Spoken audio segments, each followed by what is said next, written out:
નમસ્કાર દર્શક મિત્રો, આપ જોઈ રહ્યા છો હિંમતનગર ખબર ન્યૂઝ। તો જોઈએ આજના મહત્વના સમાચાર સાબરકાંઠાથી। સાબરકાંઠા તલોદમાં હવામાન વિભાગની આગાહી મુજબ તલોદમાં મોડી રાતથી વરસાદ।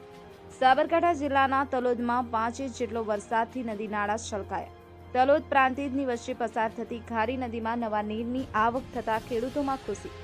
નદીમાં પાણીની આવકને લઈ બોરકુવાઓમાં પાણી ઉપર આવવાની આશાથી ખેડૂતો ખુશ। ખારી નદીમાં નવા નીરને લઈ કોઠા વિસ્તારમાં રહેતા લોકોને સાવચેત રહેવા અપીલ। જીતુભા રાઠોડ, હિંમતનગર ખબર ન્યૂઝ, તલોદ। આપની આસપાસ બનતી ઘટનાના સમાચાર જોવા માટે હિંમતનગર ખબર ન્યૂઝને લાઇક કરો, શેર કરો, ચેનલને સબસ્ક્રાઇબ કરો।